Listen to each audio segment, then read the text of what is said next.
Hello दोस्तों, RD coaching classes में आपका स्वागत है। आज हम समाजशास्त्र के अंतर्गत सेकेंड लेसन के कुछ महत्वपूर्ण क्वेश्चन आंसर्स की बात करेंगे, जिसमें से पहला क्वेश्चन है जनसंख्या विस्फोट क्या है। तो जब जन्म दर अधिक और मृत्यु दर कम होने के कारण जनसंख्या बहुत तेज़ी से बढ़ती है तो उसे जनसंख्या विस्फोट कहते हैं। फिर नेक्स्ट आता है जनसंख्या संक्रमण सिद्धांत क्या है। यह सिद्धांत बताता है कि कृषि प्रधान समाज से औद्योगिक समाज बनने की प्रक्रिया में जन्म दर और मृत्यु दर में परिवर्तन होता है। तो वो जो होता है जनसांख्यिकी संक्रमण होता है। इसके बाद नेक्स्ट आता है माल्थस के अनुसार जनसंख्या किस दर से बढ़ती है। तो माल्थस के अनुसार जनसंख्या ज्यामिति यानी कि जियोमेट्रिक प्रोग्रेशन से बढ़ती है। फिर नेक्स्ट क्वेश्चन है जन्म दर का अर्थ क्या है। तो प्रति हजार जनसंख्या पर एक वर्ष में जन्म लेने वाले बच्चों की संख्या जन्म दर कहलाती है। ठीक है, नेक्स्ट क्वेश्चन है मृत्यु दर क्या होता है। तो मृत्यु दर देख लेते हैं हम। मृत्यु दर क्या होता है। तो प्रति हजार जनसंख्या पर एक वर्ष में मरने वाले व्यक्तियों की संख्या मृत्यु दर कहलाती है। जन्म दर किसे कहेंगे कि प्रति हजार जनसंख्या पर एक वर्ष में जन्म लेने वाले बच्चों की संख्या जन्म दर कहलाती है, और प्रति हजार जनसंख्या पर एक वर्ष में मरने वाले व्यक्तियों की संख्या मृत्यु दर कहलाती है। फिर नेक्स्ट क्वेश्चन है छठा प्रतिस्थापन स्तर क्या है। वह प्रजनन स्तर जिस पर एक पीढ़ी अपनी जगह अगली पीढ़ी से भर देती है प्रतिस्थापन स्तर कहलाता है। यानी कि पुरानी पीढ़ी की जगह नई पीढ़ी आ जाती है तो उसे प्रतिस्थापन, जैसे कि आज इस घर का मुखिया कोई और है, कल कोई और होगा, फिर उसका तो एक के बाद एक जो क्रम चलता है वो प्रतिस्थापन का क्रम है। फिर आता है स्त्री पुरुष अनुपात क्या है। तो प्रति हजार पुरुषों पर महिलाओं की संख्या को स्त्री पुरुष अनुपात कहते हैं। क्लियर है। नेक्स्ट है जनसंख्या लाभांश क्या है। तो जब कार्यशील आयु वर्ग यानी कि 15 से 64 वर्ष की जनसंख्या अधिक होती है तो उसे जनसांख्यिकी लाभांश कहते हैं। क्या कहते हैं? जनसांख्यिकी लाभांश कहते हैं। अब 3 नंबर के लिए महत्वपूर्ण क्वेश्चन है जनसंख्या विस्फोट के मुख्य कारण बताइए। तो सबसे पहला स्वास्थ्य सुविधाओं में सुधार से मृत्यु दर में कमी, यानी कि अगर स्वास्थ्य सुविधाएं बेहतर होगी तो मृत्यु दर तो घटेगी सही ना, इसलिए मृत्यु दर में कमी। फिर जन्म दर का लंबे समय तक ऊंचा बने रहना, यानी कि लगातार बच्चों का जन्म होते रहना। फिर बेहतर पोषण और स्वच्छता सुविधाएं, यानी कि बेहतर पोषण और स्वच्छता मिलेगी तो इंसान बीमार नहीं होगा, बीमार नहीं होगा तो रोगग्रस्त नहीं होगा, रोग मतलब गंभीर समस्या से ग्रस्त नहीं होगा और उसकी मृत्यु नहीं होगी, इसलिए बेहतर पोषण और स्वच्छता सुविधाएं। फिर आता है माल्थस के सिद्धांत की 3 प्रमुख बातें लिखिए। तो माल्थस के सिद्धांत की 3 प्रमुख बातें निम्नलिखित है। पहला क्या है कि माल्थस के सिद्धांत की 3 प्रमुख बातें निम्नलिखित है। जनसंख्या ज्यामितीय दर से बढ़ती है। दूसरा, खाद्य उत्पादन गणितीय दर से बढ़ता है। और अकाल, महामारी और युद्ध जनसंख्या को नियंत्रित करते हैं। अब नेक्स्ट क्वेश्चन है जन्म दर और मृत्यु दर में अंतर। तो जन्म दर जन्म लेने वाले बच्चों की संख्या बताती है, मृत्यु दर मरने वाले व्यक्तियों की संख्या बताती है। फिर मृत्यु दर सामाजिक कारकों से प्रभावित होती है, जबकि जन्म दर स्वास्थ्य सुविधाओं से। अगर पुत्र वरिता के 3 कारण की बात करें तो पुत्र वरिता यानी कि पुत्री को जन्म न देकर पुत्र को जन्म देने के लिए ज़्यादा बाधित क्यों किया जाता है। तो पहला बोलने का है कि बुढ़ापे में पुत्र ही सहारा होगा। दूसरा, वंश को आगे बढ़ाने के लिए एक पुत्र की आवश्यकता होती है। और तीसरा, दहेज प्रथा के कारण पुत्री को आर्थिक बोझ समझना पड़ता है, यानी कि पिता एक पुत्री का विवाह करने के लिए भी मजबूर हो जाता है क्योंकि उसके पास धन संपत्ति की कमी होती है, जिसकी वजह से उसे अपमानित होना पड़ता है। तो कहीं कहीं ये कारण होते हैं, लेकिन आज के ज़माने में इस कारण को हम नहीं मान सकते हैं। फिर नेक्स्ट क्वेश्चन है आयु संरचना का महत्व बताइए। तो आयु संरचना के महत्व की बात करें, जनसंख्या की कार्यशील क्षमता का पता चलता है, आर्थिक विकास की संभावनाएं ज्ञात होती है और भविष्य की सामाजिक एवं आर्थिक योजनाएं बनाने में सहायता मिलती है। तो आप चाहे तो इसका स्क्रीनशॉट ले लीजिएगा। फिर नेक्स्ट क्वेश्चन है 4 अंक के प्रश्न के बारे करें।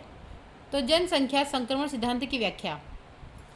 जनसंख्या संक्रमण सिद्धांत के अनुसार समाज के विकास के साथ जन्म दर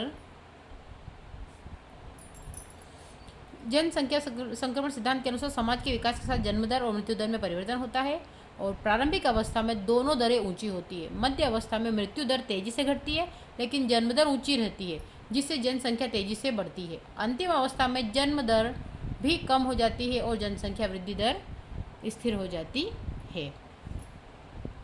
फिर नेक्स्ट क्वेश्चन है प्रतिस्थापन स्तर से आप क्या समझते हैं। भारत में इसके क्षेत्रीय अंतर के कारण बताइए। तो प्रतिस्थापन स्तर वह स्थिति है जब प्रत्येक पीढ़ी अपने स्थान पर अगली पीढ़ी को स्थापित करने के लिए पर्याप्त बच्चे पैदा करती है। सामान्यतः यह 2 से 1 की प्रजनन दर मानी जाती है।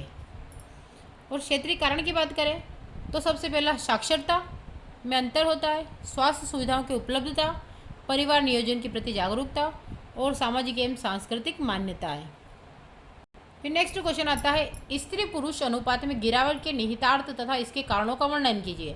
तो स्त्री पुरुष अनुपात में गिरावट समाज में लैंगिक असमानता को दर्शाती है। इससे महिलाओं की स्थिति कमजोर होती है तथा सामाजिक समस्याएं बढ़ सकती है। कारण की बात करें तो पुत्र वरीयता, कन्या भ्रूण हत्या, महिलाओं के प्रति भेदभाव, शिक्षा एवं स्वास्थ्य सुविधाओं में असमानताएं। यहाँ पे कुछ महत्वपूर्ण क्वेश्चन दे रखे हैं वन लाइनर। जनसंख्या विस्फोट किस अवस्था में होता है? तो जनसांख्यिकी संक्रमण की मध्य अवस्था में। माल्थस किस देश के अर्थशास्त्री थे? इंग्लैंड के। प्रतिस्थापन स्तर की प्रजनन दर कितनी मानी जाती है? तो 2.1। कार्यशील आयु वर्ग की सीमा क्या है? तो 15 से 64 वर्ष। स्त्री पुरुष अनुपात किस आधार पर मापा जाता है? तो प्रति 1000 पुरुषों पर महिलाओं की संख्या। जनसांख्यिकी लाभांश किसे कहते हैं? तो कार्यशील आयु वर्ग की अधिक जनसंख्या को। मृत्यु दर में कमी का कारण, मुख्य कारण क्या है? तो बेहतर स्वास्थ्य सुविधाएं। और पुत्र वरीयता का एक प्रमुख कारण क्या है? तो वंश को आगे बढ़ाने की परंपरा। यहाँ पर हम कुछ और IMP क्वेश्चंस देखेंगे। जनसांख्यिकी संक्रमण सिद्धांत क्या है? विस्तार से समझिए। तो जनसांख्यिकी संक्रमण सिद्धांत यह बताता है कि जैसे जैसे कोई समाज कृषि आधारित अर्थव्यवस्था से औद्योगिक और आधुनिक समाज की ओर बढ़ता है, वैसे वैसे उसकी जन्म दर और मृत्यु दर में परिवर्तन होता जाता है। इसकी 3 अवस्थाएं होती है। एक प्रारंभिक अवस्था होती है, तो जन्म दर उच्च होती है, मृत्यु दर भी उच्च होती है और जनसंख्या वृद्धि बहुत कम होती है। फिर आता है संक्रमण अवस्था। अगर संक्रमण अवस्था की बात करें तो चिकित्सा एवं स्वास्थ्य सुविधाओं के विकास से मृत्यु दर तेजी से घटती है, जन्म दर उच्च बनी रहती है और जनसंख्या तेजी से बढ़ती है, जिसे जनसंख्या विस्फोट कहा जाता है। ये आएगा आपके काय के अंदर संक्रमण अवस्था। फिर आता है आधुनिक अवस्था। तो जन्म दर और मृत्यु दर दोनों निम्न हो जाती है, जनसंख्या वृद्धि स्थिर हो जाती है। और निष्कर्ष की बात करें, अगर आपको कुछ लिखना हो तो इसके लिए यह सिद्धांत जनसंख्या वृद्धि के विभिन्न चरणों को समझाने के लिए महत्वपूर्ण भूमिका निभाता है। एक शॉर्ट में समझने का प्रयास करेंगे जनसंख्या विस्फोट क्या है ना। तो जनसंख्या विस्फोट क्या होता है? तो जनसंख्या विस्फोट क्या है, इसके कारण एवं प्रभाव बताइए। जब किसी देश की जनसंख्या बहुत तेज़ी से बढ़ने लगती है और संसाधनों पर अत्यधिक दबाव पड़ता है तो उसे जनसंख्या विस्फोट कहते हैं। यानी कि बहुत तेज़ी से जनसंख्या का बढ़ना और संसाधनों का अभाव होना या संसाधनों का अत्यधिक दबाव पड़ता है, उसे जनसंख्या विस्फोट कहते हैं। कारण की बात करें, सबसे मृत्यु दर में कमी, स्वास्थ्य सेवा में सुधार, जन्म दर का उच्च बने रहना और अशिक्षा एवं परिवार नियोजन की कमी। अब बात करते हैं इसके प्रभाव के बारे में। अगर प्रभाव की बात करें, सबसे पहले बेरोजगारी में वृद्धि होगी। अगर जनसंख्या बढ़ेगी तो लोग बेरोजगार होंगे, गरीबी और भूखमरी होगी, आवास की समस्या उत्पन्न होगी, पर्यावरण प्रदूषण होगा और प्राकृतिक संसाधनों पर दबाव पड़ेगा। निष्कर्ष क्या निकलता है इससे? तो निष्कर्ष देख लेते हैं। इससे निष्कर्ष क्या निकलता है? जनसंख्या विस्फोट विकास में बाधा उत्पन्न करता है और जीवन स्तर को प्रभावित भी करता है। एक क्वेश्चन आता है, माल्थस के संख्या सिद्धांत की व्याख्या कीजिए। तो थॉमस रॉबर्ट माल्थस ने 1798 में जनसंख्या सिद्धांत प्रस्तुत किया था। मुख्य विचार की बात करें, जनसंख्या ज्यामिति यानी कि 2, 4, 8, 16 से बढ़ती है। खाद्य उत्पादन गणितीय दर 1, 2, 3, 4 से बदलता रहता है। और परिणाम की बात करें तो जब जनसंख्या खाद्य संसाधनों से अधिक हो जाती है तो अकाल, महामारी, युद्ध आदि उत्पन्न हो जाते हैं। अब बात करेंगे सकारात्मक अवरोध। यानी कि सकारात्मक अवरोध जो होता है यह पॉजिटिव चेक से होते हैं। अकाल होता है, महामारी, युद्ध, फिर आता है प्राकृतिक आपदाएँ। इसके बाद आता है निवारक अवरोध यानी कि प्रिवेंटिव चेक्स। तो देर से विवाह होना, आत्मसंयम और परिवार नियोजन।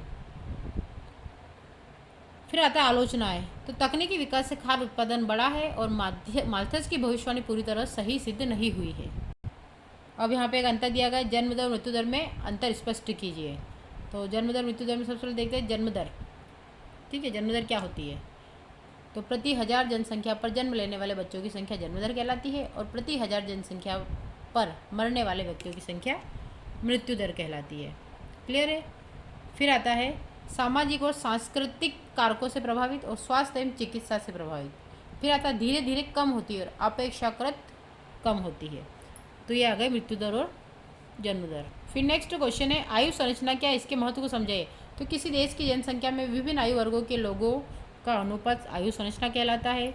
आयु वर्ग की बात करें तो 0 से 14 वर्ष बाल वर्ग, 15 से 64 वर्ष कार्यशील वर्ग और 65 वर्ष से अधिक वृद्ध वर्ग। महत्व की बात करें तो आर्थिक योजनाएं बनाने में सहायता।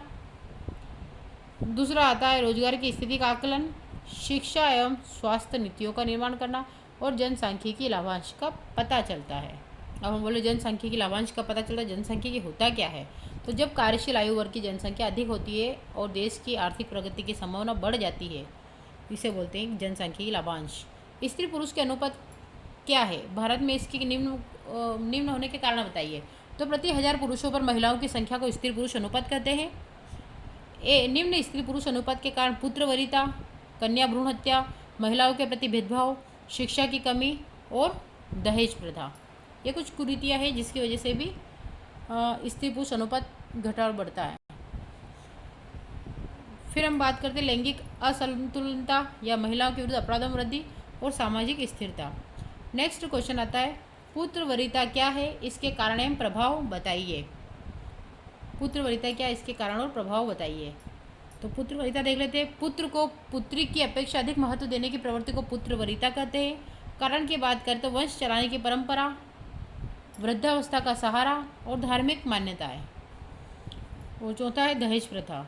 फिर इसका जो प्रभाव होगा, स्त्री पुरुष अनुपात में गिरावट आती है, कन्या भ्रूण हत्या, लैंगिक असमानता और महिलाओं की सामाजिक स्थिति कमज़ोर होना, महिलाओं की सामाजिक स्थिति का कमज़ोर होना। आज हमने समाजशास्त्र के क्लास 12th के बहुत इंपॉर्टेंट क्वेश्चंस को देखा है। तो इससे आज का चैप्टर आपका कंप्लीट होता है। मिलते हैं नेक्स्ट लेक्चर में।